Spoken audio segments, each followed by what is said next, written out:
Good afternoon, everybody. For the past couple of months, I've been working with leaders of both parties to try and forge an agreement that would grow our economy and shrink the deficit. A balanced plan that would cut spending in a responsible way, but also ask the wealthiest Americans to pay a little more. And above all, protect our middle class and everybody who's striving to get into the middle class. I still want to get this done. It's the right thing to do for our families, for our businesses, and for our entire economy. But the hour for immediate action is here. It is now. We're now at the point where in just 4 days, every American's tax rates are scheduled to go up by law. Every American's paycheck will get considerably smaller.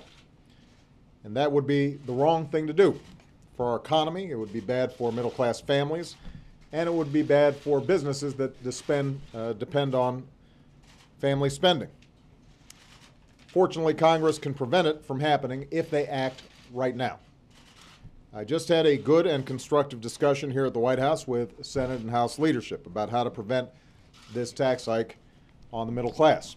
And I'm optimistic we may still be able to reach an agreement that can pass both houses in time. Senators Reid and McConnell are working on such an agreement as we speak.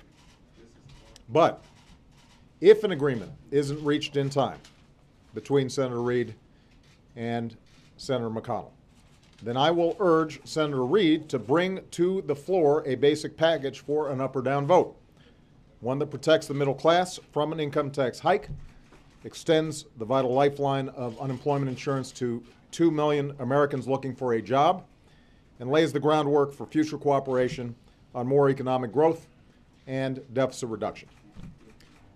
Guys, I can hear you over here. I believe such a proposal could pass both houses with bipartisan majorities, as long as those leaders allow it to actually come to a vote. If members of the House or the Senate want to vote no, they can. But we should let everybody vote. That's the way this is supposed to work. If you can get a majority in the House and you can get a majority in the Senate, then we should be able to pass a bill. So the American people are watching what we do here. Obviously, their patience is already thin.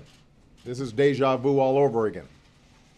America wonders why it is that in this town, for some reason, you can't get stuff done in an organized timetable. Why everything always has to wait till the last minute. Well, we're now at the last minute. And the American people are not going to have any patience for a politically self-inflicted wound to our economy. Not right now. The economy is growing, but sustaining that trend is going to require elected officials to do their jobs. The housing market is recovering, but that could be impacted if folks are seeing smaller paychecks. The unemployment rate is the lowest it's been since 2008. But already you're seeing businesses and consumers starting to hold back because of the dysfunction that they see in Washington. Economists, business leaders, all think that we're poised to grow in 2013, as long as politics in Washington don't get in the way of America's progress. So we've got to get this done. I just want to repeat, we had a constructive meeting today. Senators Reid and McConnell are discussing a potential agreement where we could get a bipartisan bill out of the Senate, over to the House, and done in a timely fashion so that we met the December 31st deadline. But given how things have been working in this town, we always have to wait and see until it actually happens. The one thing that the American people should not have to wait and see is some sort of action. So if we don't see an agreement between the two leaders in the Senate, I expect a bill to go on the floor, and I've asked Senator Reid to do this, put a bill on the floor that makes sure that taxes on middle-class families don't go up, that unemployment insurance is still available for 2 million people, and that lays the groundwork then for additional deficit reduction and economic growth steps that we can take in the new year.